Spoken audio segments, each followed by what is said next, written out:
Hello, and welcome to the CCF Online channel. We are excited for you to be part of another worship experience. We pray that what you learn here today will deepen your relationship with Jesus. Enjoy the message! Welcome po sa CCF. Meron po ba ditong sa kauna-unahang pagkakataon ngayon lang ho kayo nakapasyal dito sa CCF? Meron po ba? Can I see your hands?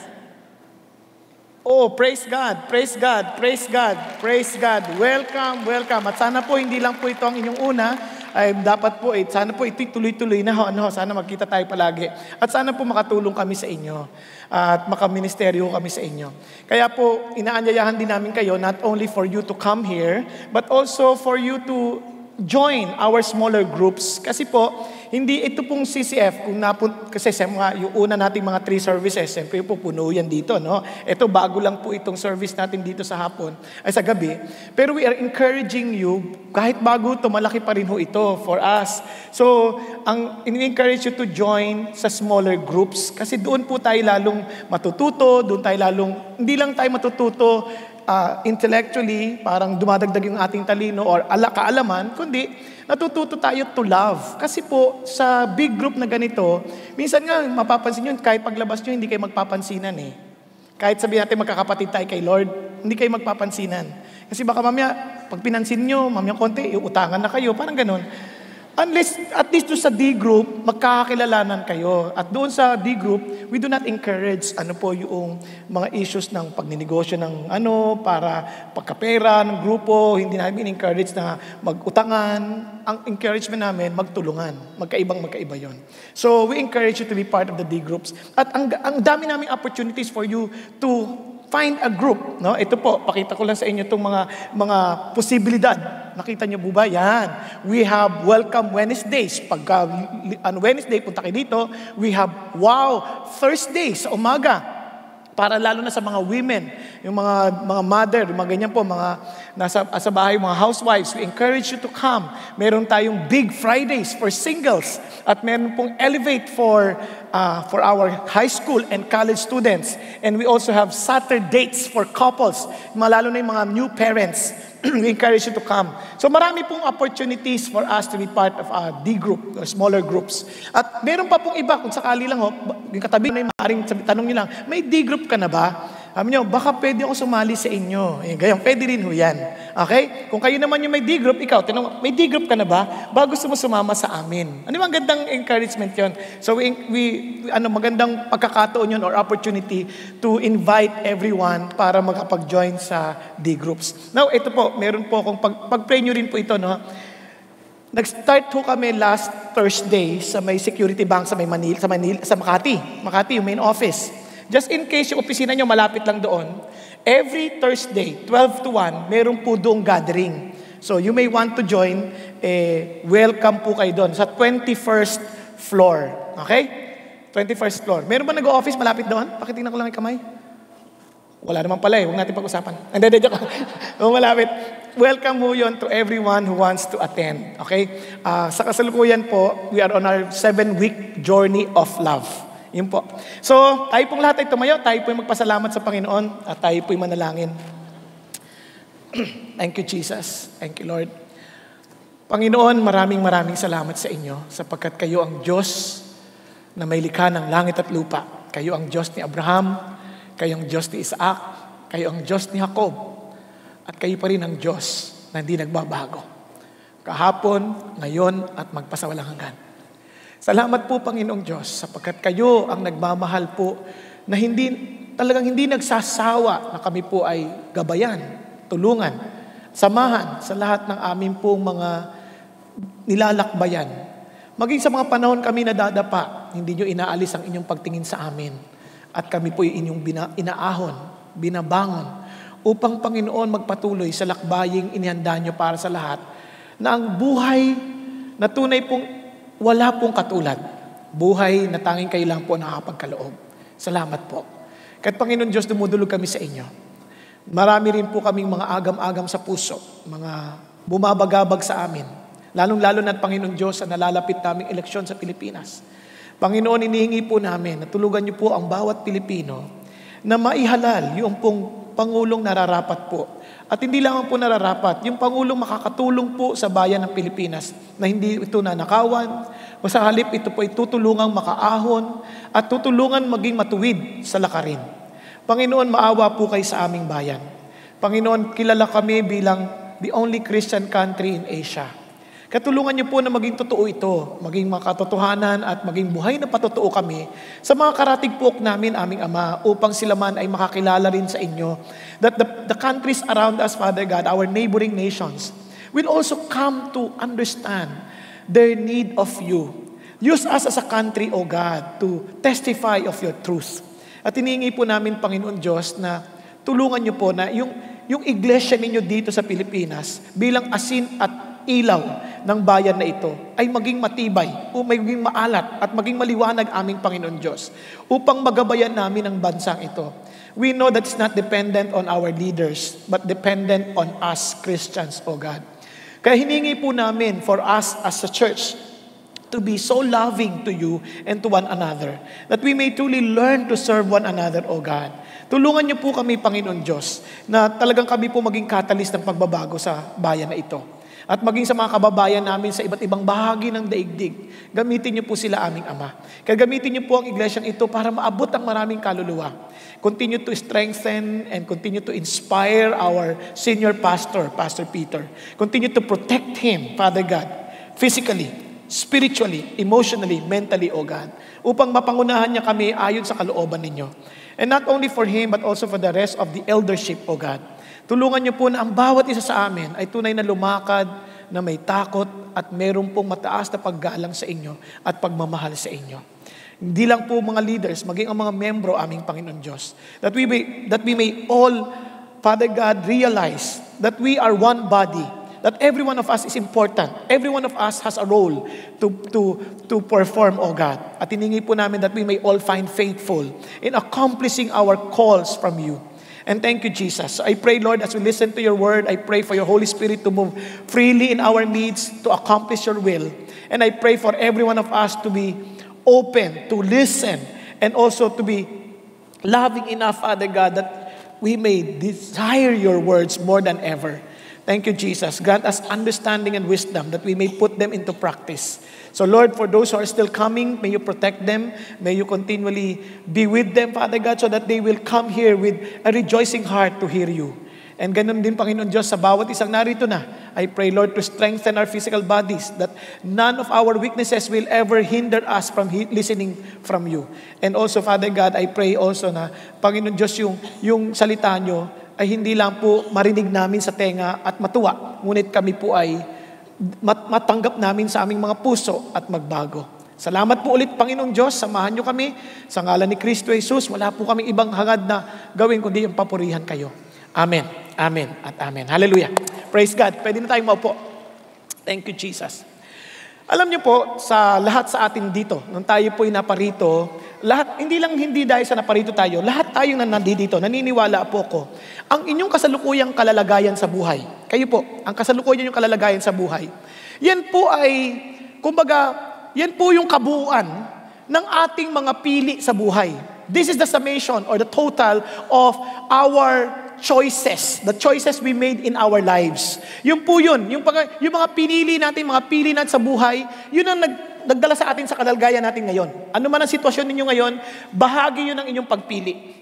At bawat isa sa atin ay laging pumipili. Kaya nga ang buhay ng tao is a life of choices. Kahit gusto mo yan o hindi, yan po ay isang katotohanan. Kaya bago kayo pumarito, mapapansin ninyo, marami kayong pinagpilian.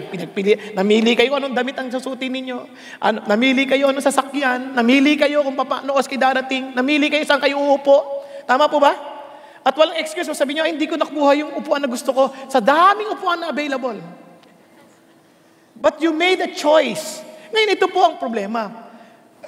Maraming tao, hindi lang na nare-realize, yung choice nila sa buhay is affected by their core values. Kung ano ho yung kanilang pinapahalagahan sa buhay. Ang malungkot lang, maraming tao na hindi nila alam kung anong talagang kanilang pinapahalagahan. Which is why most of them are being swallowed by the influence of this world. Kasi nga, hindi malinaw sa kanilang kaisipan Kung ano dapat ang kanilang pahalagahan sa buhay. Kaya, meron po akong good news sa inyo. Ang sabi ng Biblia ay ito, as Christians, we should not live in that kind of life na walang matibay at maliwanag na core values. Don't just exist. Understand that you are created by God, and since you are created by God, God has a perfect mission for you, and since God has a perfect mission for you, God has a great dreams for you that He wants you to see, and in order for you to achieve that, He also has sets of values that you should live for. Kaya yun po isang bagay na importante wag nating kakalimutan. Kaya sabi ng Bible, therefore, I urge you, I plead for you. Sabi niya, brethren, by the mercies of God, sa awa ng Diyos, please present your bodies a living, a holy sacrifice, acceptable to God, which is your spiritual service of worship. And do not be conformed to this world. Huwag kang sumunod dyan, sabi niya, but be transformed by the renewing of your mind, so that you may prove what the will of God is, that which is good and acceptable and perfect. Now, ito po isang bagay. Bawat nilalang dapat maliwanag sa kanyang tatlong bagay sa buhay. Ang kanyang mission, ang kanyang vision, at ang kanyang core values. Kahit anong organisasyon, napakahalaga niyan. Kasi pag wala yan, wala kang structure, wala kang matibay na framework. At titiyakin ko, malambot ang buhay mo, so you will easily swayed. Kaya maraming tao, lagi nagrereklamo, wala na akong pera. Ang totoo niyan, wala ka kasing maliwanag na misyon, kaya lagi ka nagrereklamo sa pera. Hindi problema ang pera. Ang problema, paggamit sa pera. Tama ba? Yung iba nga, walang pera nagkaroon ng negosyo Ginamit ang pera ng iba. Hindi na totoo lang. Maraming negosyo, meron silang ideas and they encourage others to invest. Hindi naman, kasi it's not really the money problem, it's the idea problem. And ideas somehow could not be there because they have no real mission. Kaya maging ang movement na ito, CCF, may maliwanag na mission, vision, and core values. Tingnan po natin dali. Ano ba yung mission? Yung mission defines what we do.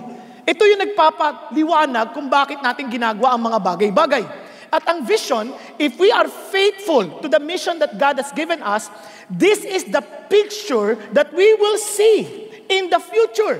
Kaya it's a picture of what will happen if we fulfill our mission. Have you ever asked yourself, bakit ka ba nandito sa lupa? Ba't ka ba pinanganak? Huwag ka lang mabuhay. Don't just live to exist. Live to accomplish your mission. Kaya marami po, matanda na, mamamatay na, hindi alam kung bakit sila nabuhay. Kasi minsan pang may nagpapapray, pastor, pag-pray niyo ako, gusto ko pa pong mabuhay ng mahaba. Pag tinanong mo, bakit? Kailangan pa ba yun? Kailangan, maintindihan mo, bakit mo gusto mabuhay ng mahaba? Minsan, may sakit, bakit gusto mong gumaling? Kasi meron pa akong mission na hindi pa natatapos Di ba maganda yung gano'n? Meron pa akong gustong, kasi maraming tao, hindi, kailangan ayoko pa mamatay. Bakit nga? Basta ayoko pa mamatay. Yung gano'n, kaya marami papasok sa eskwelahan. Pag pumasok sa eskwelahan, ba't ka nag-aaral? Kasi, kailangan mag-aral Basta gano'n. Yung iba, gusto ko mag-asawa. Bakit nga? Basta. Mahirap ang walang asawa. Paano nalaman na mahirap ang walang asawa? Ang totoo niyan, mahirap pag wala kang maliwanag na pupuntahan na direksyon sa buhay. Kaya maraming mag-asawa, litong-lito sa buhay. Nagpakasal, kasi hindi na alam bakit sila nagpakasal. Hanggang sa gusto naman maghiwalay. Kasi hindi sila pareho ng direksyon sa buhay. Nagkakaintindihan tayo? Kaya napaka-importante yung dalawang ito. Ngayon, tingnan nyo. Yung core values defines who we are and how we do things to accomplish our mission. Para magamit ko yan, para magawa ko yan, ano yung kailangan kong gawin? How do we do it? Yan yung core values. Yun yung, kaya pag sabi yung values, pinapahalagahan at yun ang pinaka-sentro, core. Kaya ikaw, as a person, meron ka bang sariling set of core values?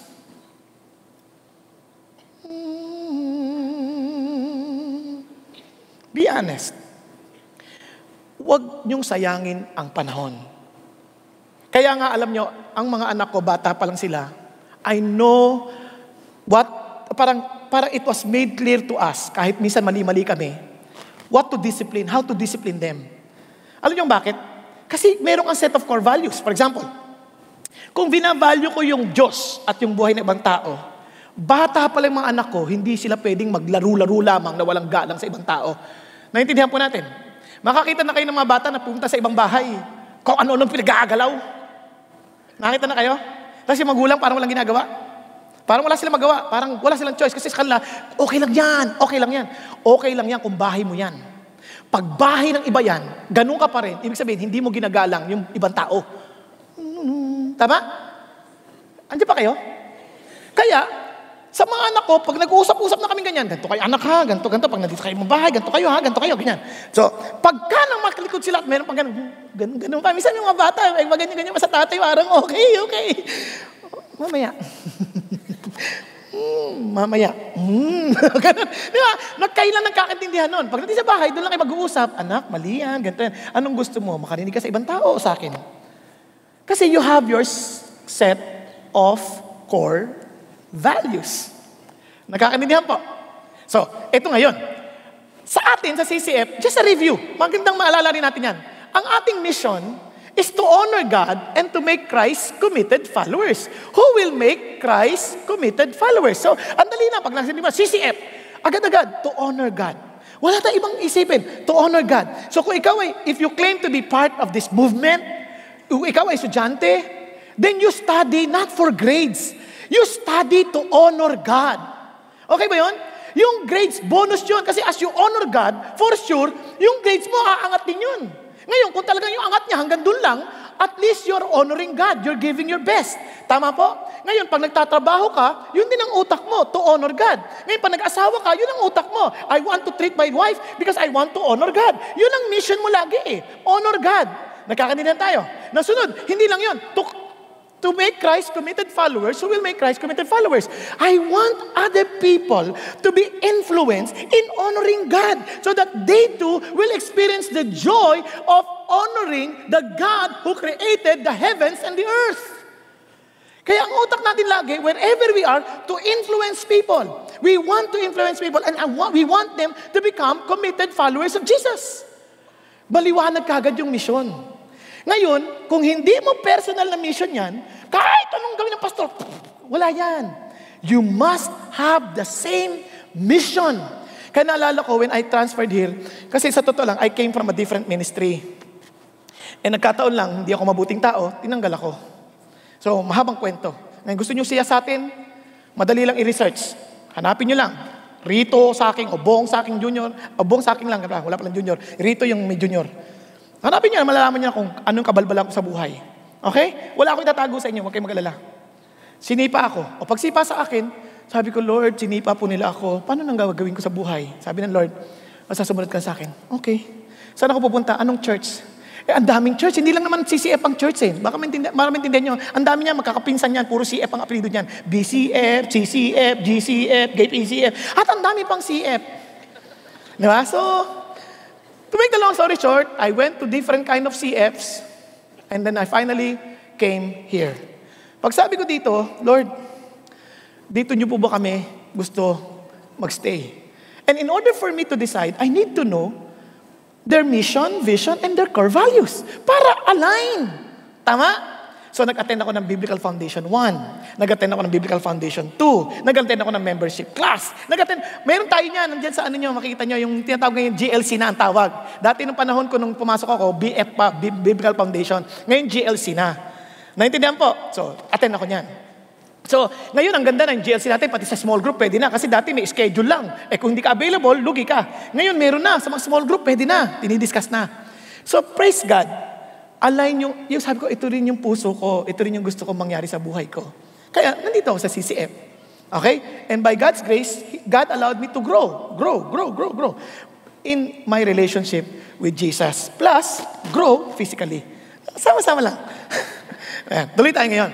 So, yun ang ating idea. Now, pag ito, finulfill natin, itong gusto nating makita. To see a movement of millions of Christ-committed followers who are making Christ-committed followers. Look at this. Our desire is to see a movement. Tuloy-tuloy na kilos. Hindi yung, ibig sabihin, progressive. Yung ganda-ganda nung ginamit ni Pastor Peter nung GDC, yung bisikleta. Kapag huminto ka, tutumba ka na.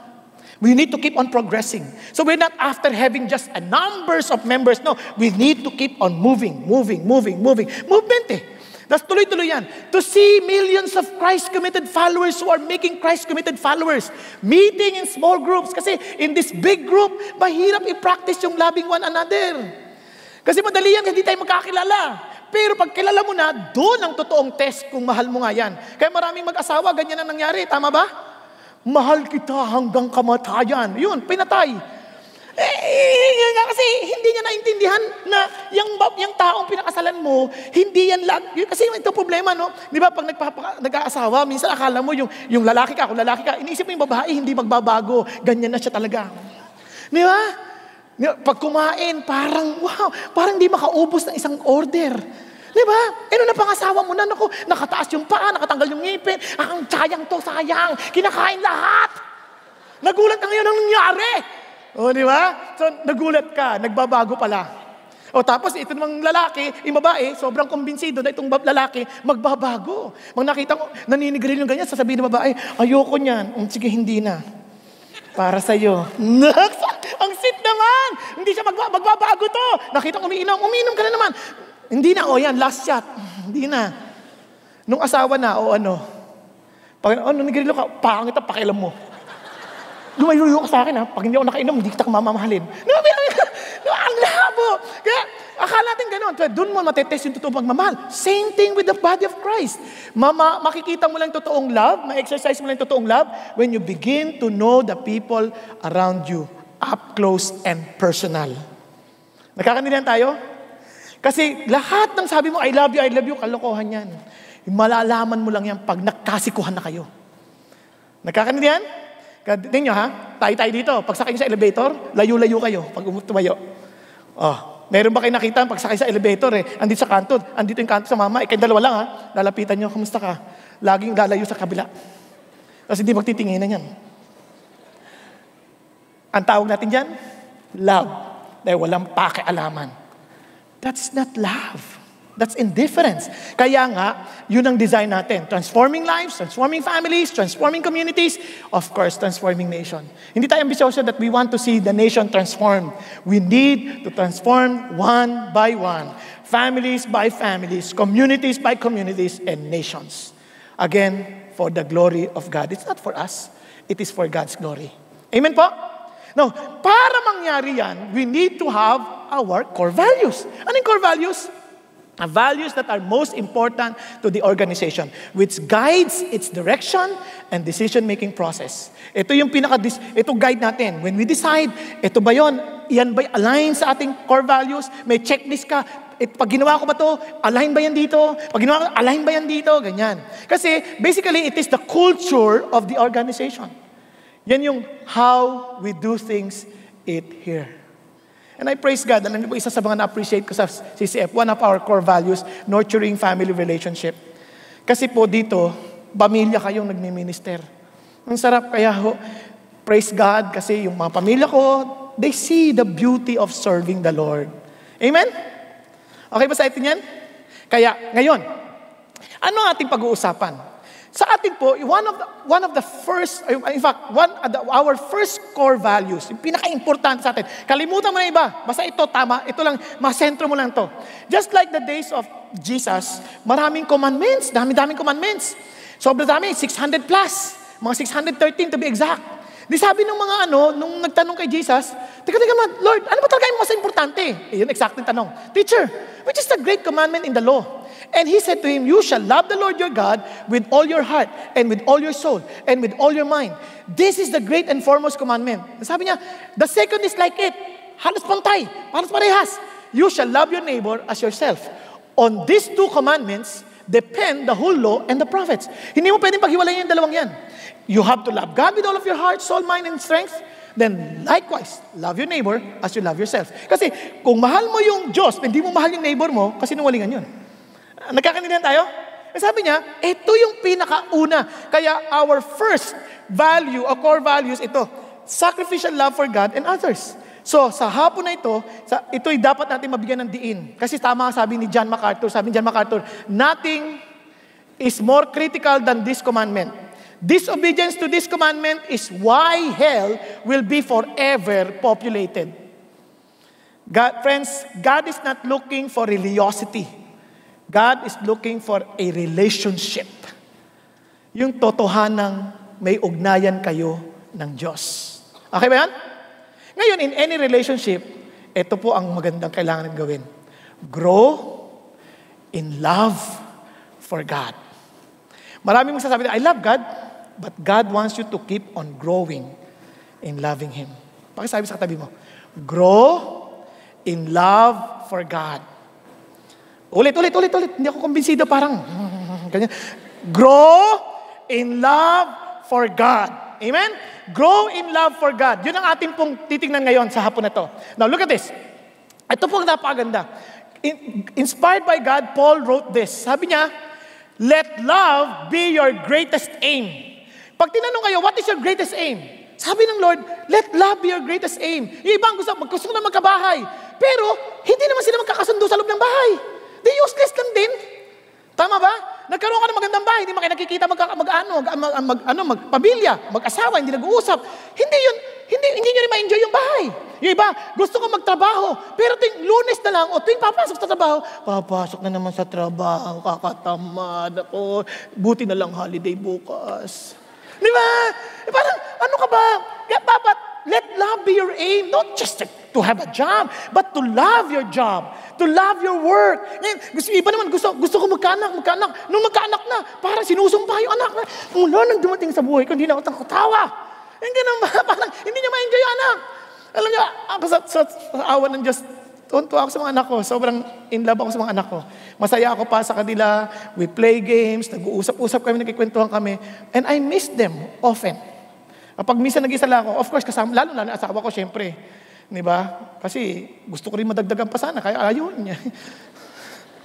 Matanda na raw ako. Pero what I'm trying to say is this. Let love be your aim. Okay? At ito pang maganda, sabi ng Bible, listen to this, listen. Hindi lang basta love for God, ha? Sabi ng Lord. If anyone does not love the Lord, ano dapat gagawin sa kanya? He is to be accursed. Grabe sa Tagalog, no? Pag hindi mo mahal si God, dapat sumpain ka. Type mo. Grabe, no? Sabi nga, Lord, yun ang sabi ng Lord, kaya gusto ng Lord, mahalin natin ng Diyos. Kaya sabi ng ni Paul ulit, everything you do must be done with love. Everything you do. Now, ito. Alam nyo, mayroong isang instance sa Bible na tinanong ng Diyos directly ang kanyang disciple. And I praise God that this disciple is one of my favorites.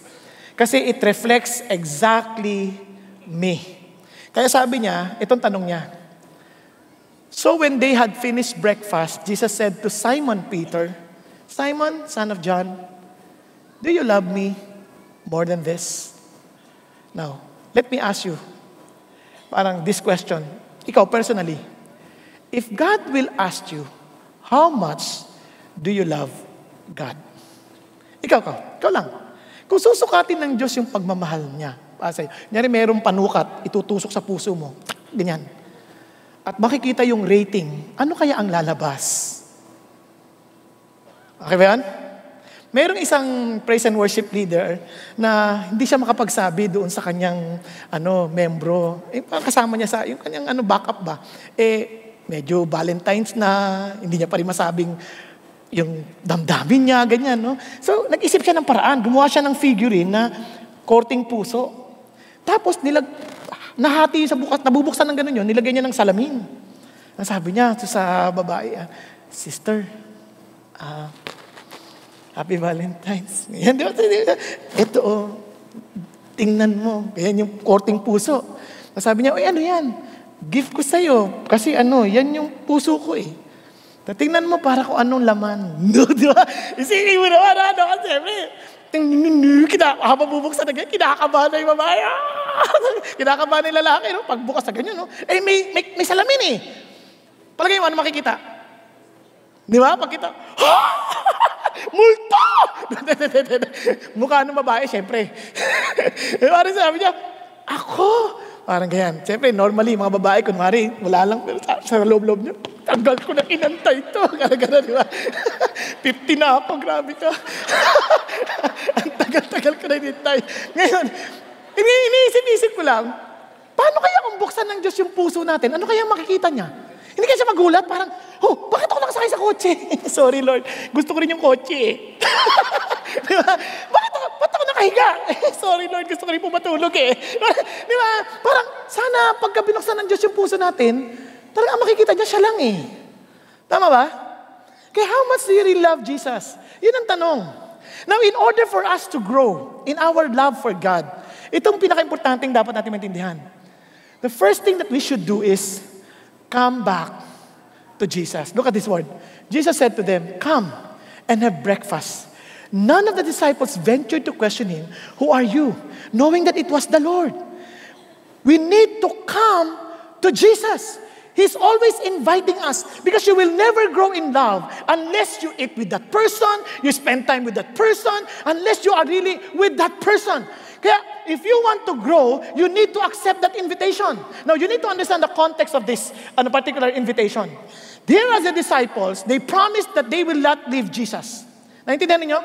Now, you need to understand also that the last fellowship they had with Jesus, before Jesus Christ died, was the Lord's Supper. Yun ang huli. Now, God is inviting them for a breakfast, telling them, this is a new day. Tapos na yung nakaraan. This is a new day for you. And I'm inviting you to have a breakfast with me. So, anong punto ng Diyos? Ano ba nangyari din sa mga ito? Because these disciples, they promised Jesus that they will not leave him. But look at what happened. For example, Peter, having arrested him, they led him away and brought him to the house of the high priest, but Peter was following at a distance. Here is Peter who promised that he will not leave Jesus, but when Jesus was arrested, he was following at a distance. Ganyan-ganyan ang maraming Christians. Nalayo sila sa Diyos. Ibig sabihin, they want Jesus, but they don't want to be up close with Jesus because they don't want to be identified with Jesus. They don't want to suffer with Jesus. They don't want to be known as one with Jesus. Kaya malayo lang. Lord, basta mahal kita. Andyan lang ako, Lord. Susunod ako sa iyo. Basta andyan lang ako. Distance na, ha? Distance. Ayoko maisip ng mga classmate ko na religious fanatic ako. Ayoko maisip ko ng mga office mates ko na religious freak ako. Lord, basta, I'm just normal person. I love you, but Lord, basta distance lang. Okay? At hindi lang yun ang ginawa nila. Yung mga alagad, they all left him and fled. When Jesus was arrested, they all left Jesus. In fact, even the young man who wrote Mark, sabi niya, young man was following him, wearing nothing but a linen sheet over his naked body, and they seized him. Nung kinuha siya, sabi niya, but he pulled free of the linen sheet and escaped naked. So Peter followed him at a distance. One way or another, we too denied Jesus. Sa buhay natin, wala namang naging perfect sa atin eh. Kaya nga iba sa atin, kung pwede lang, ayaw natin lumapit kay Jesus kasi natatakot tayo. Ang dami ko ng pagkakamali, Lord. Ang dami ko ng kapalpakan. Will you really accept me? Now, let me just assure you of this. God is always inviting you to Him, to have meal with Him. And there's so many opportunities that God is giving us just for us to spend time with Him. Tingnan niyo po. Tingnan niyo yung opportunities na minsan hindi nila napapansin. Sabi niya, after these things, Jesus manifested Himself again to the disciples at the Sea of Tiberias, and He manifested Himself in this way. So God has a way of manifesting Himself. Sabi niya, after these things, after the sufferings, after the crucifixion, after the resurrection, biglang dumating ulit si Jesus. These people who left Him, who betrayed Him, who denied Him, here is Jesus again manifesting Himself. Now look at this. Simon Peter said to them, look at Peter, went back to his old work. I'm going fishing. They said to him, we will also come with you. They went out and got into the boat, and that night they caught nothing. Now, but when the day was now breaking, Jesus stood on the beach, yet the disciples did not know that it was Jesus. They were too busy for their work. They were too busy to think about Jesus. As far as they know, Jesus is dead. Tama? Tama po ba? As far as they know, Jesus is non-existent. Pero ito si Jesus took the initiative to go to them, and look at what said. So Jesus said to them, children. Alam niyo yung word na children? It's an endearment. Hindi parang minamalit sila. It's a way of saying, pare, mga kaibigan, mga kapatid, parang ganyan. Sa panahon natin, bro, mga ganyan. Sabi niya, you do not have any fish, do you? Sabi niya, they answered him, no. Hindi pa rin naman. And he said to them, cast the net on the right-hand side of the boat, and you will find a catch. So they cast, and then they were not able to hold it because of the great number of fish. Therefore, that disciple whom Jesus loved said to Peter, "It is the Lord!" Balikan niyo ulit yung scenario. Remember when Jesus Christ called these disciples? The first scenario was when they were fishing, and Jesus said, "I will make you fishers of men." Kinalimutan nila yan. Sabi niya, tatrabaho na kami. Wala na si Jesus. Pero ito si Jesus ulit, "Paklik na naman, pakita siya. Hindi ko nakakalimutan yung unang tawag ko sa inyo." Halika, hagis niyo ulit. Kaya tinan nyo nakakatawa. Sa sobrang excitement ni Peter, tinan nyo. So when Simon Peter heard that it was the Lord, he put his outer garment on, and he was stripped for work, and threw himself into the sea. Sa sobrang excitement niya, isipin nyo lalangoy ka na rin lang naman, magbibihis ka pa ba? Andiyan pa kayo? Kunyari na, si Jesus! Nagbihis, biglang tumalon sa dagat. Para sa ko, ano ba itong nangyari kay Peter? Parang nawala sa sarili. Di ba? Normally, pag latanong mo sa dagat, tatanggalin mo yung damit mo. Ayun, wala naman ang sensuot na ibabaw eh. So sa sobrang tuwa, si Lord! Nagbihis. Sabay tumalon sa dagat. Sabi ko, wow. Doon mo na mapapakita ito, talagang witness ito. Hindi ito parang, alam mo parang legend lang na kailangan may meaning lahat. Ito talaga, parang nakita nito ni John, sinulat niya, sabi niya, sa sobrang tuwa ni Peter, ibang-iba sa reaction niya. Bakit? Bakit ganun si Peter? Naalala niyo nung nakita niya si Jesus, nung nag-perform ng miracle of catching so much fish? Alam niyo sabi ni Peter, "Depart from me." Kasi ang nakikita ni Peter, sobrang siyang conscious sa kanyang sarili that he saw Jesus. Sabi niya, "Lord, layo kayo sa akin. Layo kayo sa akin." Kasi normally, kapag nakafocus tayo sa sarili natin, lagi tayong ganun sa Diyos. "Lord, layo kayo sa akin." Kaya hindi tayo makalapit sa Diyos when God is inviting us. And oftentimes, God uses problems. So oftentimes, God uses parang wala kang nangyayari sa buhay mo para lang sabihin mo, "Alika na rito. Come and have breakfast with me." Kaya minsan ginagamit ang Diyos yun as an invitation. "Come and have breakfast with me. Talk with me. And I will tell you what to do." Kaya, alam nyo, minsan may mga problema tayo, hindi natin maintindihan kung nangyayari. Kung estudyante kayo, hindi nyo maintindihan paano nyo sosolve yung problema. Kaya sa opisina, hindi nyo alam paano nyo ayusin. Alam niyo, minsan imbitasyon ng Diyos sa iyo yun eh. "Why don't you talk with me? Why don't you have meal with me?" Kaya minsan, alam niyo, minsan, yun ang makakalungkot na reality, no? Dami nating problema, ayaw pa rin natin lumapit sa Diyos. Ang nadas, marinig sa mga tao, hindi ako makakasama kayo. Masusunog ako dyan. May mga ganun salita. Yung iba naman, hindi na, "I always fail Jesus, I'm sorry, I cannot." Yung mga ganun ba? Let me tell you this is a good news. Sabi ni Jesus, "Even before you fell, I knew you. I knew you. And I'm inviting you to come back." Gusto mo mag-grow in love with Jesus? Don't focus on yourself. Come back and have meal with Jesus. Anong gagawin mo?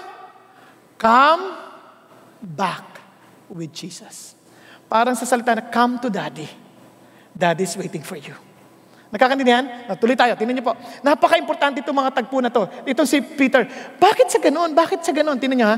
Sabi niya, Peter said, "Man, I do not know what you're talking about." Immediately while he was still speaking, a rooster crowed. Kaya Peter was so excited to see Jesus again. You know why?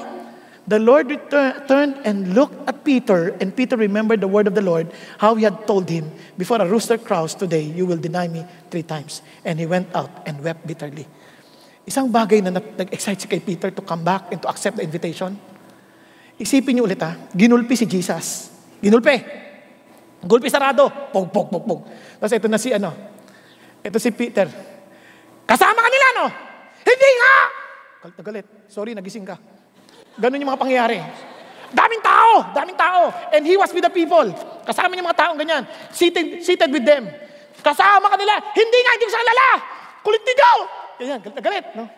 Tapos pagkatapos biglang, "Kokoroko!" Isipin niyo mabuti, si Jesus gulpi sarado. Sa dami ng tao niyan, tumingin si Jesus kay Peter. He knew exactly where Peter was. Sabi niya, tumingin siya, sabi niya, "Ano, Peter, pagmamalaki mo, ha? Kala mo, maisa mo, loko ka, alam ko kung saan ka." Ganun ba? Hindi. Ang sabi ni Lord, parang sabi ni Lord, "Peter, just remember what I told you. That I prayed for you, that your faith will not fail. Peter, when you get back, encourage the brethren." Peter, I knew before you failed. I knew. Alam ko na, bago ka pa nadapa, alam ko na, Peter. So you have no reason not to come to me. You have no reason. You don't need to feel that you will be rejected. Because Peter, even before you failed me, I know exactly what you were going to pass through. I prayed for you. Mga kapatid, wala kang dahilan hindi lumapit sa Diyos. Mga sabihin mo, Lord, nagkamali ako palpak, big time. Sabi ng Lord, alam ko anak. Come and have breakfast with me. You want to grow in love with Jesus? Just keep on coming back. Kahit na insan parang, Lord, sawang-sawa ka na sa akin. Sasabihin ko lang sa inyo, ikaw ang nagsasawa, hindi si Jesus. Nagkakaninaan tayo? Wala kasing magagawa para magbago pa yung pagmamahal niya sa iyo. He already died for you. In fact, even before He died, hindi ka pa napapanganak. So everything that He died for para sa iyo, hindi mo pa nagagawa. Kaya sabi ng Lord, wala ka nang pupuntahan. Alika rito. Lapit ka. Come and have breakfast with me. Amen? Amen po?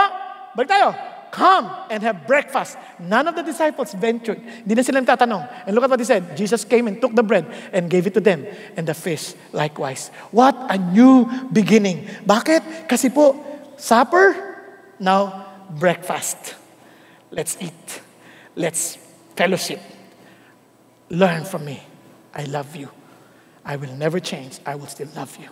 Okay po ba yan? Pagkasabi sa katabi mo, come back to Jesus. Sabi mo, gising ka na. Come back. Come back to Jesus. Okay? Now let's continue. To grow in love for God is always come back to Jesus. Now the next thing is this. Ito napaka-importante. So when they had finished breakfast, Jesus said to Simon Peter, Son of John, do you love me more than this? He said to him, yes, Lord, you know that I love you. He said, then tend my lamb. Now, listen to this. Imagine, ang kausap mo, ikaw si Jesus, ikaw yung babae. Ikaw yung babae. Tapos yung asawa mo, nangalun niya, iba-ibang babae. Imagine lang ha. Tapos tinanong sa asawa mo, ngayon nung balik ka na sa akin, mahal mo ba ako kaysa sa kanilang lahat? Yan, dami. Tama?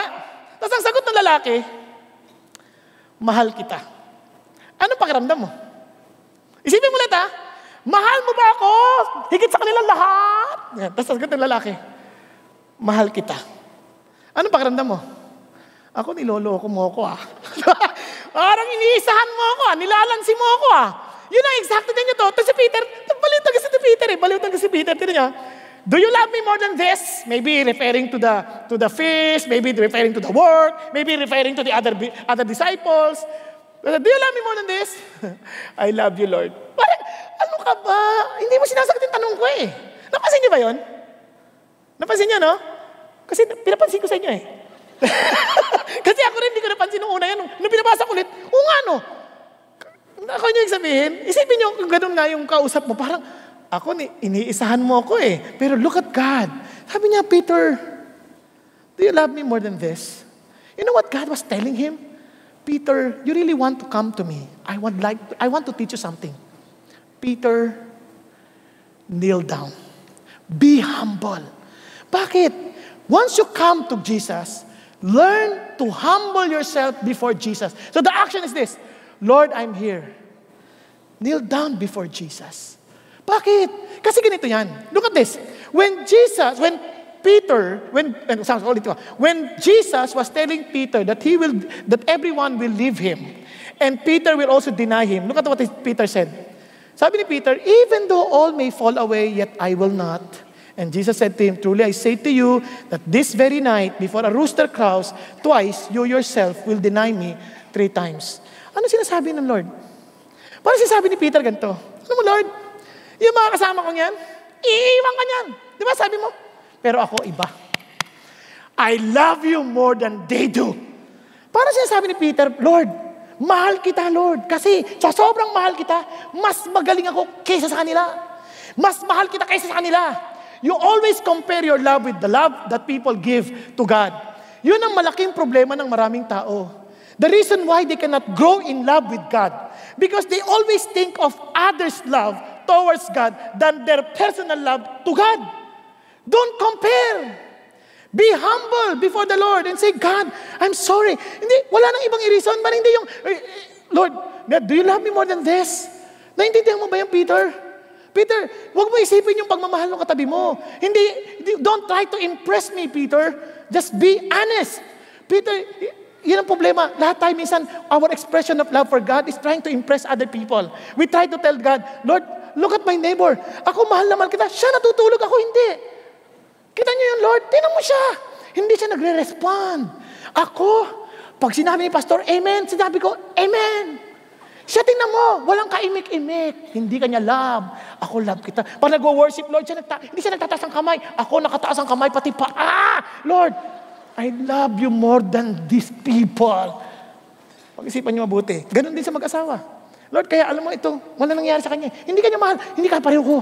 Mas mahal kita kaysa sa kanya. Kaya itong asawa ko, walang kwenta ito. Walang kwenta ito, hindi niya ikaw mahal. Ako lang nagmamahal sa inyo talaga. Napakasama niya. Pag-isipan niyo mabuti. Sabi ng Diyos, Peter, pag lumapit ka, tayong dalawa na lang to. Kaya ito po yung napaka-importanting paalala sa ating lahat. Look at this. Sabi niya, having arrested him, they led him away and brought him to the house of high priest, but the priest was following at a distance. Look at this. After they had kindled a fire in the middle of the courtyard and had sat down together, Peter was sitting among them. Look at what God is doing. God is giving Peter every opportunity to humble himself. Anong ginagawa niya? He was seated, di ba? At yung fire, they had a kindled fire in the middle of the courtyard. Tingnan niyo naman, nung minute siya ni Jesus, alam niyo kung anong senaryo? Let's read. So when they got out of the land, they saw a charcoal fire already laid and fish placed in it and bread. Coincidental ba yan? Hindi. Sinet up lahat ng Diyos yan. Parang sinabi ni Lord, Peter, ka. Naalala mo, nangako ka that you will love me more than this. And look at Peter. Ito na yung apoy. Siguro pagpasok ko ng Peter, may apoy na. Parang nag-deja vu, no? Parang, di ba naalala? Parang, ala-ala nang tayo'y. Di ba? Hindi ko alam karuptong nun eh. Sorry. Pero pag sabi niya ganun, alala ko yun Nakaupo ako kasama ng mga tao Ando yung apoy Sabi ko, hindi ko siya kilala. Kasi ito na naman, meron na namang apoy. Bakit? Parang sinasabi ng Diyos, Peter, be humble, Peter. Accept this. Kaya sabi ng Bible, but He gives greater grace. Therefore it says, God is opposed to the proud, but give grace to the humble. God was just trying to tell Peter, Peter, if you love me, don't try to love me by comparing your love to others. And Peter, if you will love me, do not allow any competition. You should love me alone. Be humble enough, Peter, to admit that. Hindi to pa-impress. Kaya nga alam niyo po, maraming tao, they love Jesus, they serve Jesus para magpa-impress. Hindi niyo kailangan magpa-impress kay God. You just need to be honest before God. Amen po? Pakisabi sa katabi mo. Kneel down. Kneel down. You want to grow in love for God? You want to really grow in love for God? Kneel down. Anong una mo kailangan gawin? Come back to Jesus. Then kneel down. Humble yourself before the Lord. Yun ang una mong kailangan gawin. Now, tuloy tayo. Now, ito po napakagandang bagay. He said to him again, second time. Nalala niyo, first time, do you love me, Peter? Do you love me? He said to him, yes, Lord, you know that I love you. He said to him, shepherd my sheep. Now, look at this. He said to him the third time, Simon, son of John, do you love me? Peter was grieved because he said to him the third time. Now listen, dito sa English, parang yung word na love, parang pare-pareho. Love me, love me, love me. Pero meron kayo dapat maintindihan. Ang gamit na word dito ng Diyos ay Greek. Ganito yung pagtanong ni Lord. The first time he asked Peter is this, Peter, do you agapao me? Yan. Sagot ni Peter, Lord, I phileo you. Yan ang sagot niya. Para maintindihan nyo, kasi sa Greek, maraming different kinds of words ng love na iba-iba rin ang meaning. Pag sinabi mong phileo, it's like a brotherhood or friendship. Kaya nga, phileo, Philadelphia, ganyan, di ba? Yung parang love yan ng magkapatid, love yan ng magkaibigan, ganon. Yung agapao, it's unconditional love. It is something very strange to some of us kasi hindi natin masyadong intindihan what it means to be agape love. Yung agape love, ganito yan. Sino dito mga may asawa na? May asawa na? Okay, good. Pag mayroong nagpapakasal, magtatanong sa akin, Pastor, gusto na po namin magpakasal. Normally, pag mayroong mga counseling, natatanong ko ito paminsan-minsan, pero hanggat maaari, ayoko sana makalimutan ito eh. I want them to realize that they are to love the wife or the spouse, whether wife or husband, na with agape love. Excuse me. Agape love. Ano ibig sabihin nun? Sabi ko sa mga lalaki, kunyari lalaki o babae, kung sakali makasal na kayo, pagkatapos yun ng I do, pagkatapos ng mga celebration, eto ka ngayon.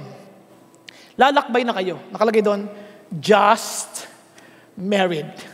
Okay? Biglang, sa highway, habang tumatakbo kayo ngayon, biglang, boof!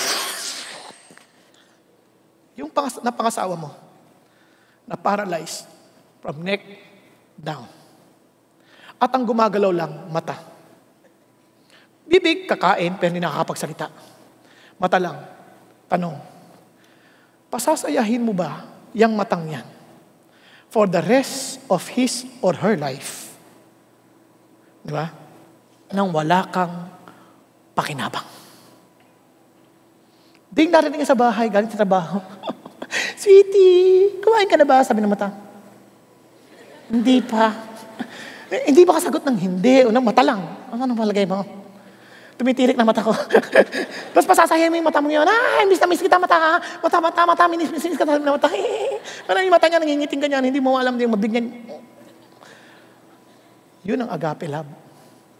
Kapag ikaw, binata, dalaga, ganyan, hindi mo kayang sagutin ng oo yan, huwag mo munang isipin mag-asawa. Dahil yun ang pinakamasakit na realidad. Karamihan sa atin, ang pagmamahal na gusto natin sa Diyos, Lord, mahal kita kasi may pakinabang ko sa iyo eh. Kasi kaibigan kita eh. Kasi ang kaibigan, habang lahat nagkalayuan na, yung kaibigan na natili sa iyo.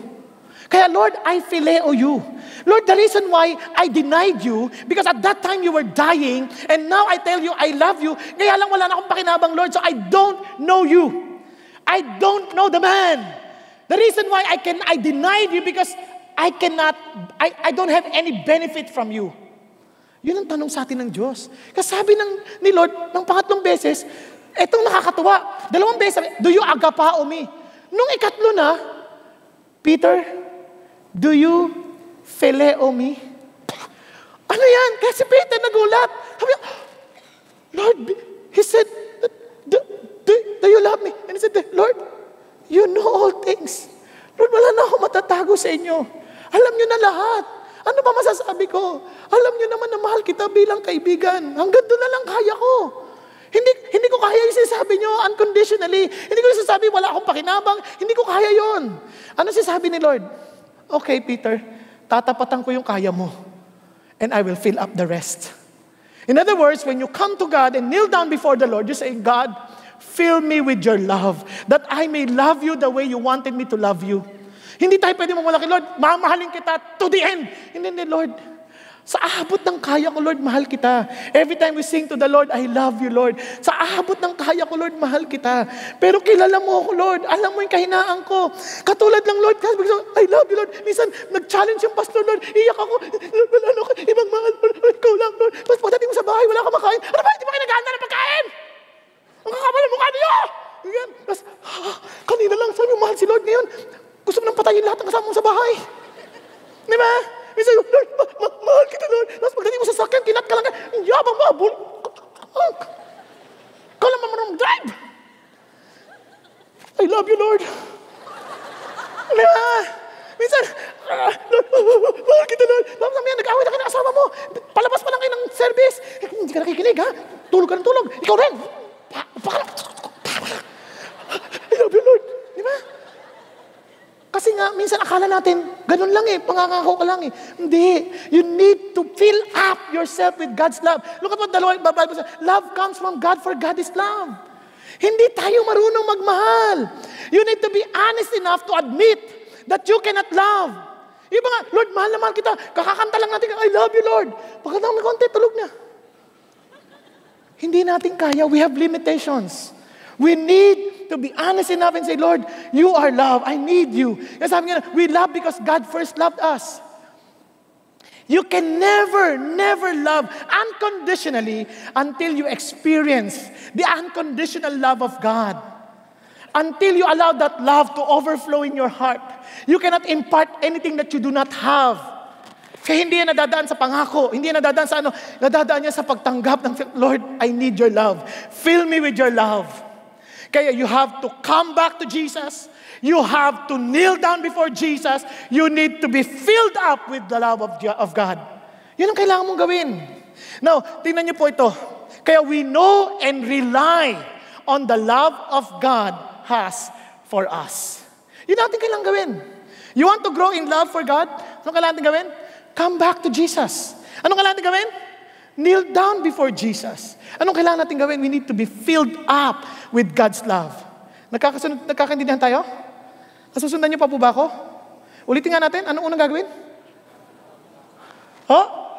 Hindi ko kayo naririnig. Come back to Jesus. Ano susunod? Kneel down. Ano susunod? Fill up. Now, ito pong susunod, napaka-importante ho, na huwag natin kakalimutan. Look at this. So when they had finished breakfast, do you love me? Look at what he said. Tend my lambs. Do you love me? Shepherd my sheep. Do you love me? Tend my sheep. Ano napansin nyo kay Jesus? Every time you say, I love you, Jesus, laging inaalis ni Jesus yung focus sa sarili. Ang sabi niya, okay, Peter, you love me? Okay, Peter, huwag nang mag-focus sa sarili mo, ha? Now work out your love by allowing your heart to be broken with what breaks the heart of Jesus. My heart breaks for this lamb, Peter. I care for this lamb. Will you please take care of this lamb for me? As in, new believers for the Lord, very weak with the things of God. Peter, take care of them. Peter, if you truly love me, I break my heart for my sheep. Will you please feed them? Will you please take care of them? Will you please guide them, shepherd them? Peter. And Peter, my heart breaks for this sheep. And sometimes yung sheep parang, okay, mature na yan, okay na yan. But Peter, I would like to tell you this. Keep on caring for them, Peter. Keep on tending them. Peter, this is what breaks my heart. Will you please don't focus on yourself and begin to care for what I care? Yun ang sinasabi ng Diyos. Minsan sinasabi niya, Lord, I love you. Pero sabi ng Lord, okay, you exercise that love. Work out that love. Exercise. Practice that love. Don't just say you love me. Don't just sing you love me. Allow your heart to be broken with what breaks the very heart of God. God breaks His heart is broken to the lost soul. Are you still also broken seeing those lost souls, yung mga katrabaho ninyo, kaklase ninyo, kapitbahay? Nasisaktan pa ba tayo that we want to tell them about Jesus? About yung mga Christian na, nakita mo, yung Christian na, nagmumura yung Christian na kasama mo sa opisina. Parang, nakakainis itong Christian to. Christian naman, nagmumura. Teka, sabi ng Lord, do you care for them? Do you feed them so that they would change? Kasi baka ang pinapakain sa kanya, puro mura. Palta mo ng mahal. Tama ba? Feed him with something expensive. Love. Di ba? Para mapalitan yung mura niya ng pagmamahal. Tama? Minsan makita mo yung asawa mo o kaya yung anak mo, nagmumura. Bakit ka nagmumura to? Siguro punong-puno ng galit sa puso. Palitan mo ng pagmamahal. Para hindi na siya magmumura. Ang mga lalabas sa bibig niya, puro mahal. Amen po? Nagkakaintindihan tayo? If you allow yourself to be broken with that, hindi ka kaya kahit sa aming bahay, nararamdaman ko yun eh. Pagka yung anak ko parang, nako-concern po ko, iniyak ko po yun. Pray ako, Lord, tulungan mo ako, paano gagawin ko? And I praise God for my children. I really praise God for my children. Anak ko, ano pa yung sabihin? Kaya ganoon din, kaopsina, bakit kaya to? Laging ganito sinasabi niya. Nagja-judge siya ng ibang tao. So let him feel the love of God. Change it. Ano gagawin mo? Practice it. Extend your love. Do not let your love be just merely talk. Kasi sabi ng Bible, love is an action, not just an emotion. Paano ko nalaman yan? Let us not love with words or tongue, but with actions and in truth. Amen? So if you want to grow in love for God, para lalo maintindihan natin, nag-grow tayo, we have to come back to Jesus. We have to kneel down before Jesus. We have to fill up with His love. And we have to work out His love. Let's practice it. Let's practice it. And finally, ito sabi ng Lord, tingnan nyo ha, truly, truly I say to you, when you were younger, you used to gird yourself and walk wherever you wished. But when you grow old, you will stretch out your hands, and someone else will gird you and bring you where you do not wish to go. Now let's continue. Now this is said, signifying about what kind of death he would glorify God. And when he had spoken this, he said to him, follow me, follow me. So what the Lord is telling him, Peter, this is the kind of death that you will have. Parang Peter, itong kamatayan na to, you want to be crucified along with me. Remember, you are willing to die for me, Peter. Mangyayari sa iyan, but not at the time that you wanted it, not at the time that you thought it will happen. Pero Peter, I'm telling you, time will come. You cannot decide anymore. But you have to be totally committed to me. Ano sinasabi ng Diyos? Love is a choice and a command, and a commitment. Lord, I need to follow you. Kaya sabi ng Bible, choose to love the Lord your God and commit yourself to Him. Peter, I want you to be totally used up for me. I want you to totally use up. You want to grow? Keep on being used up for me. Hindi yung parang using me, but you be used up for me. Yun ang sinasabi ng Diyos. Kaya sabi ni Peter, tinas agad si Peter eh. Sabi ni Peter, sorry, huwag niyo pansinin yan. Peter turning around, saw the disciple whom Jesus loved following them. Nakita ngayon yung isang disciple. Amazing to eh. Sino nagsusulat dito? Ang nagsusulat dito, si John. Tama ba? Sino nire-refer dito sa sulat? Whom Jesus loved. Sino tinutukoy niya? Sarili niya. Amazing si John, no? He was very, parang convinced of the love of Jesus for himself. Tama? Tapos sabi niya ganun. The one who also had leaned back on his bosom at the supper and said, Lord, who is the one who betrays you? So, parang kino-confirm na it's about him, about John. So Peter, seeing him, said to Jesus, Lord, what about this man?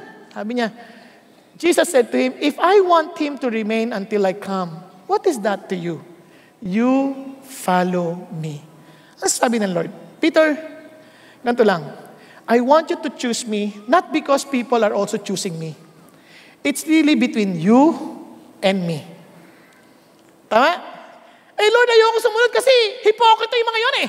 Kaya ayoko mag-small group eh. Ang titigas ng... Lord, nahihiya sila magdala ng pagkain. Pagpapunta. Pero pag pauwi, wala silang hiyang nag-uwi. Ayoko doon. Sabi ng Lord, come on.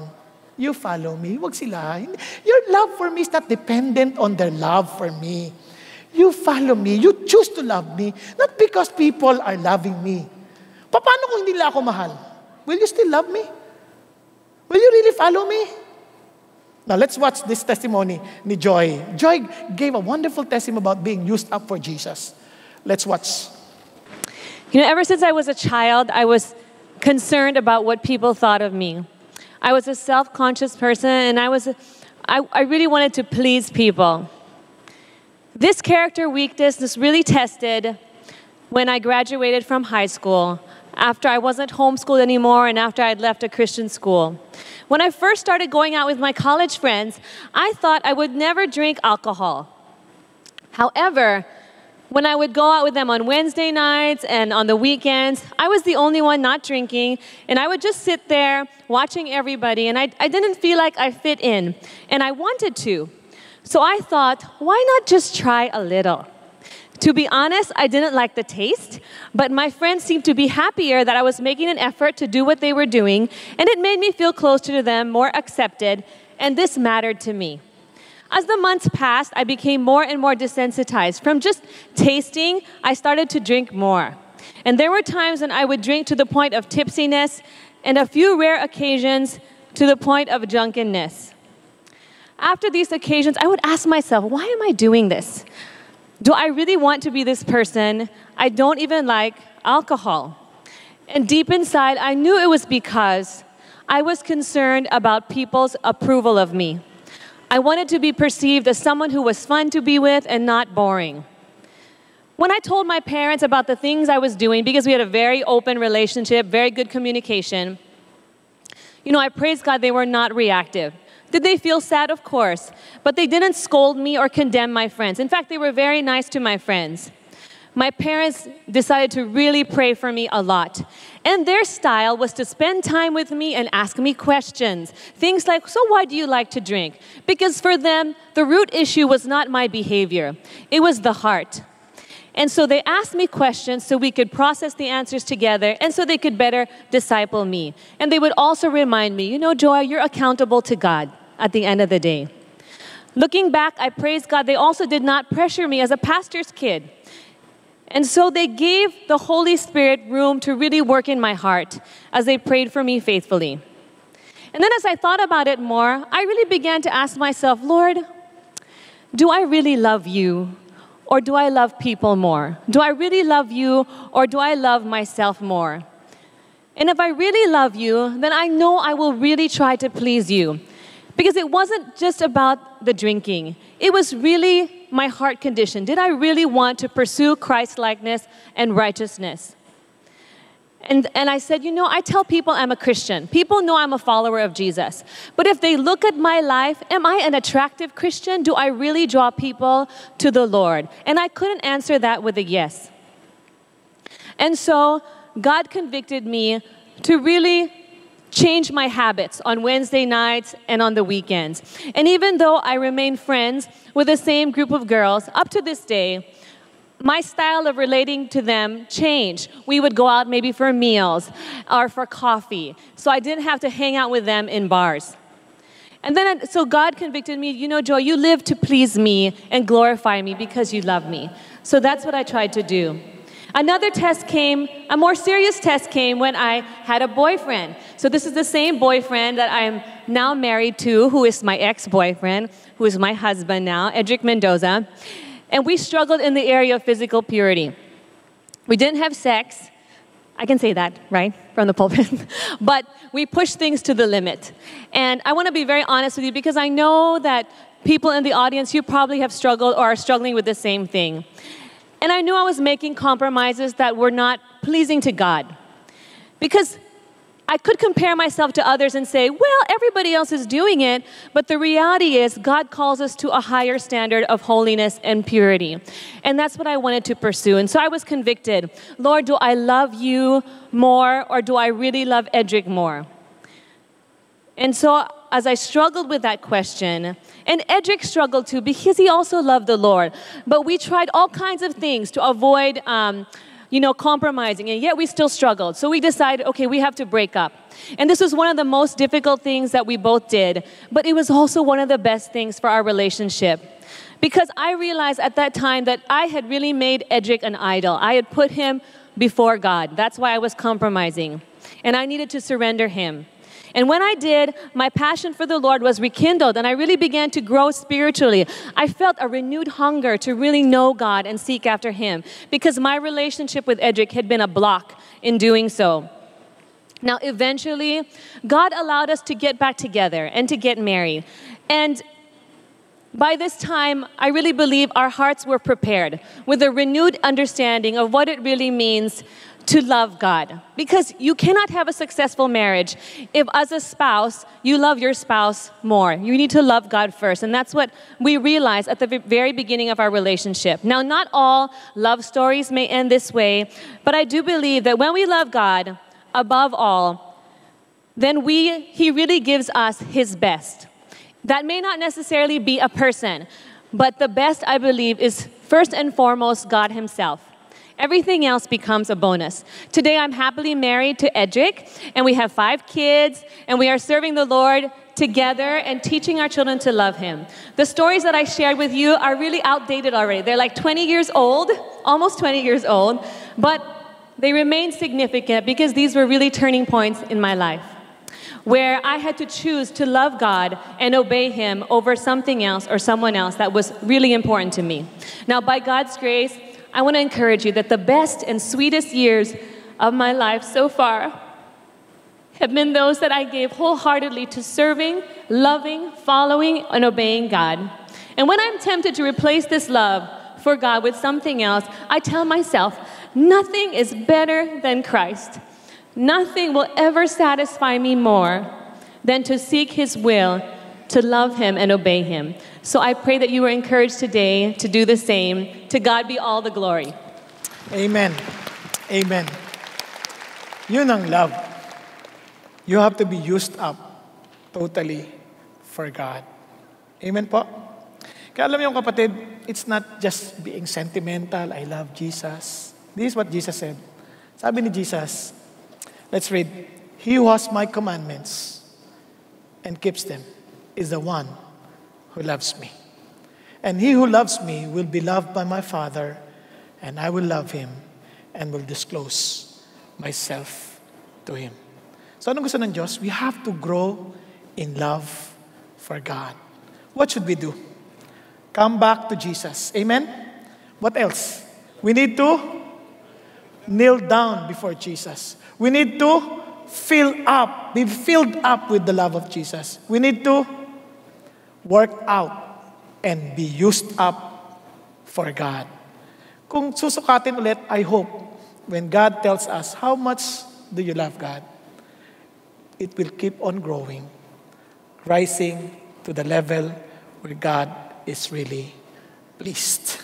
Amen? Gusto ko lang po magtapos. During the days of Oliver Cromwell, I don't know if you're familiar with him, kasi noon, ang mga hari ng Inglaterra, kung ano yung hari, yung religion ng hari, yun yung religion ng bansa. And Oliver Cromwell at that time happened to be a Christian. And ito po naging problema. May nahuli siyang sundalo na hindi tama yung ginagawa. So, talagang ang decision is for him to be executed. And nung i-execute siya, pagkalembang daw ng curfew, yung curfew, may curfew hour eh. Pagkalembang nun, ganyan, no? Papatay na siya. Kaya lang naghihintay sila, sabi natin, alas 9. Inaabangan lang yung tunog. Alas 9 na. Walang tumutunog. Anong nangyari? Tinignan nila ngayon, investigahan. May babae doon sa may yung pinakabilog ng kalembang. Nandun yung babae, nakahawak. Sabi, saan yan? Pababay nga yan. Pinababa. Pagbaba, grabe, pasa, ang dami. Tapos dudugo yung kamay sa paghawak. Saan yung ginagawa mo ron? Pagpamanin na po ninyo. Boyfriend ko po yung papatayin eh. At ayoko po siyang mamatay. Ayoko po siyang mamatay. Pagtingin nun ni Oliver, sabi niya, bugbog na yung katawan, duguan pa yung kamay. Sabi niya, ngayon, walang curfew at ang boyfriend mo hindi na i-execute because of what you did. And alam niyo po ba, that is exactly what Jesus Christ did for all of us. The reason why He was telling us, do you love me? Because that is the very evidence that we understood His love for us. He was totally used up for you and for me. Tayo po lahat ay yumuko sandali at pumikit. Mga kapatid, you cannot love anyone, most especially God, if you have not first experienced His love for you. He came to you. He humbled Himself before you. He became human. He allowed the love of the Father for Him to be filled up with that kind of love so that He would die on the cross for you and for me. He expressed that love. He practiced that love. While being tortured, He kept His mouth shut just for you and for me to experience such love. And He was totally used up when He said, "It is finished." Mga kapatid, unless that is real in your life, you can never grow in love for God. So God is inviting you to come to Him, to humble yourself before Him. God is inviting you to allow Him to fill you up with His love. God is telling you, come, I'll fill you up with my love. And God is telling you, now exercise it. And I want you to be totally used up for me. Kapatid, let me ask you a first question. If you haven't really experienced that love, and you want it to really be real in your life, sabi mo sa Panginoon, Panginoon, dito po ako. I accept your invitation. I come to you. Kapatid ko, ikaw yun. At hindi ka sigurado, parang, Lord, dahil ko kapalpakan sa buhay, ay hindi ko alam paano kita mamahalin. Pero sinasabi ng Lord, hindi na issue yung kapalpakan mo. Lumapit ka sa akin. lumapit ka sa akin. And God is inviting you. Kung ikaw yun, pakitaas naman kamay mo sa Diyos. Yes, huwag kang mahiya. Praise God, praise God. Huwag kang mahiya. It's between you and the Lord. Between you and the Lord. Hallelujah. Thank you, Jesus. Thank you, Jesus. Thank you, Jesus. Thank you, Lord. At kung kayo yung nagtaas ang kamay na yun, nakikita kayo ng Diyos. And pray this prayer, Lord Jesus. Dami ko pong kapalpakan. Pero thank you. Na bago ko pa po nagawa yun, alam nyo na. At hindi nagbago ang pagmamahal nyo sa akin. Namatay pa rin kayo para sa akin. At nabuhay kayo muli para sa akin. So Lord Jesus, tulungan mo pong mabuhay ako para sa iyo. Tinatanggap ko ang kabayaran ng aking kasalanan. At gusto ko mabuhay para sa iyo lamang. Thank you, Lord. Ngayon, para sa lahat naman sa atin dito ngayon, kapatid, if you want to grow in love with Jesus, alam mo yung mga pagkakataon na madadapa ka, but God will always tell you, come back. Come back. And God will always remind you to humble yourself before God and to really allow God's love to empower you, to fill you up. And God will tell you, okay, anak, I will strengthen you to exercise that love, to work out that love. And anak, I want you to be totally used up for me. I want you to grow in love for God. And friends, if that's your prayer, will you please rise up from where you are and say, Lord, ako dito po ako. I want to stand and say, Lord, I want to grow in love with you. If God is speaking to you, kung kinakausap ka ng Diyos and you want to grow in love with Jesus, just rise up from where you are. Be humble before the Lord. Yes, it's not about the person seated beside you. Kung ayaw niya tumayo, it's up to Him. Ikaw ang kinakausap ng Diyos.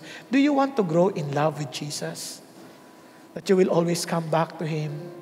That you will not make excuses. That you will just allow yourself to be humble enough before God and say, God, I don't know how to love. Fill me with your love. Thank you, Jesus. And it is, God, help me to practice that love. And help me, Father God, to be totally used up for you. Thank you, Jesus. Thank you, Lord. Father in heaven, I thank you. Kaming lahat nandito na nakatayo. Kasama po ako, Panginoon Diyos. I want to grow in love with you. Every day, every moment. Gusto ko pong lumago lagi sa pagmamahal sa inyo. Tulungan niyo po ako na maging default mode ko po na bumalik lagi sa inyo pag ako po ay nadadapa. Na wag po akong mahihiyang lumapit sa inyo hindi dahil sa hindi ako nahihiya, ngunit dahil alam kong wala ako ibang pupuntahan kundi kayo. Kaya Lord, tulungan mo po ako na wag kakalimot na ikaw lang ang aking tatakbuhan. At Panginoong Diyos, kinikilala ko rin na walang-wala na akong pagmamalaki sa inyo. You know me personally. I cannot hide anything from you. So Lord, I come. Fill me with your love to overflow, that I may love others, that I may practice loving others. And Lord, allow me to be totally committed to be used up for you and follow you. Even if I'm alone, following you, O God. Yun po ang prayers namin mga nakatayo, Panginoon Diyos. Yun po ang aming panalangin. Yun po ang aming hangad. So allow us, Father God, to grow in love for you. Thank you, Jesus. Thank you, Lord. I pray, Father God, to bless your people and to allow that love, Father God, to overflow not only in our lives, but in every family we represent. Allow that love to overflow in the office where we work, in the school where we study, in the community where we live, and in the country where we are. Allow that love to overflow, O God. Thank you, God. Thank you, Lord. We give you all the praise. We give you all the glory. In Jesus' name, amen, amen, and amen. God bless you all. Praise God for today's message. Before we sing our last song, it's part of our time of worship to give to the Lord. So if the Lord is impressing in your heart to give, we have our tithe boxes situated around the sanctuary for your convenience. So with that, let's end with this song to our God. We sing to Jesus. Regardless of our circumstances, we can choose to sing about His love and His goodness. Here we go. And I will sing of your great love, and I will stand in wonder of what you've done in this life. With my song testify, I will live and not die to declare, Lord, you are good, and I will sing. Your mercy endures, it's everlasting. Lord, you are good, and I will sing a song of worship. Lord, you are worthy. Lord, you are worthy to receive dominion and power, honor and majesty. Lord, you are good, and I will sing of your great love.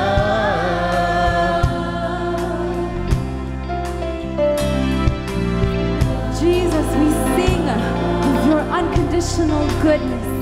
And I will sing of your mercy. I will sing of your love.